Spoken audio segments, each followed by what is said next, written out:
પુરુષોત્તમ માસ, અધિક માસ, ભગવાન શ્રીકૃષ્ણ અને શ્રી વિષ્ણુને અતિ પ્રિય માનવામાં આવે છે.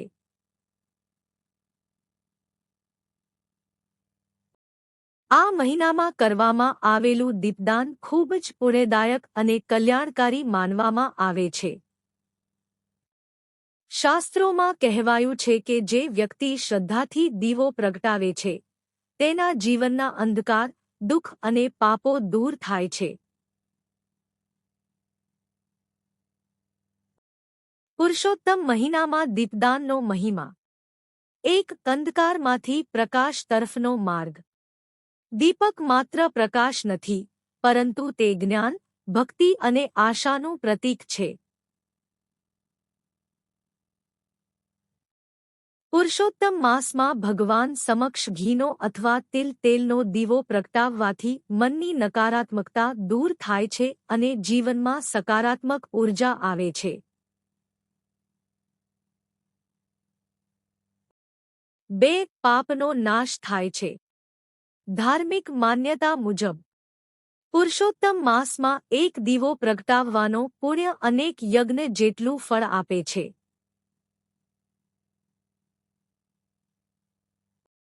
જે લોકો ભૂલથી પાપ કરી બેઠા હોય, તેઓ આ માસમાં દીપદાન કરીને ભગવાનની કૃપા પ્રાપ્ત કરી શકે છે.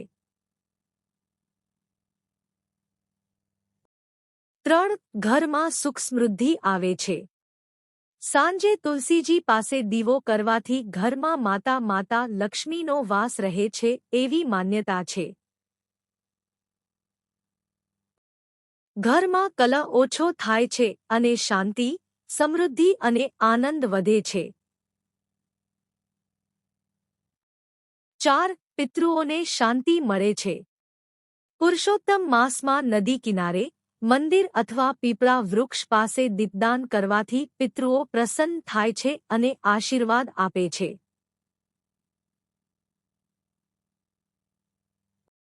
5. અધૂરા કામ પૂર્ણ થાય છે. ઘણા લોકો માનતા હોય છે કે આ માસમાં સતત દીપદાન કરવાથી અટકેલા કાર્યો પૂર્ણ થવા લાગે છે અને જીવનના અવરોધો દૂર થાય છે. દીપદાન કેવી રીતે કરવું? સવારે સ્નાન કરીને ભગવાનનું સ્મરણ કરવું. મંદિર અથવા ઘરના પૂજા સ્થાનમાં ઘીનો દીવો પ્રગટાવવો. સાંજે તુલસીજી પાસે દીવો કરવો. ઓમ નમો ભગવતે વાસુદેવાય મંત્રનો જાપ કરવો. શક્ય હોય તો વિષ્ણુ સહસ્ત્રનામ અથવા ગીતા પાઠ કરવો. દીપદાન માટે શું વાપરવું? ગાયનું ઘી શ્રેષ્ઠ માનવામાં આવે છે. તેલનો દીવો પણ ખૂબ શુભ છે. રૂની વાટ વાપરવી. દીપદાનની એક સુંદર કથા. એક ગરીબ વૃદ્ધા હતી.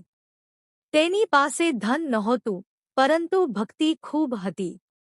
પુરુષોત્તમ માસમાં તે રોજ મંદિર જઈને નાનો દીવો પ્રગટાવતી.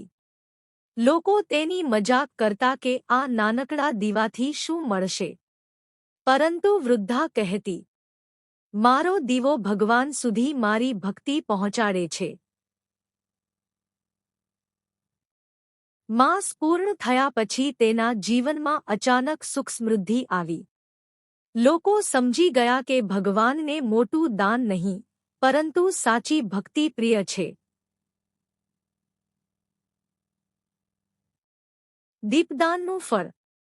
માનસિક શાંતિ, પાપમાંથી મુક્તિ, પરિવાર સુખી બને, ભગવાનની કૃપા પ્રાપ્ત. પરિવાર સુખી બને, ભગવાનની કૃપા પ્રાપ્ત થાય, મોક્ષનો માર્ગ સરળ બને. પુરુષોત્તમ માસમાં શ્રદ્ધાપૂર્વક કરેલું એક નાનું દીપદાન પણ જીવનમાં આધ્યાત્મિક પ્રકાશ લાવી શકે છે.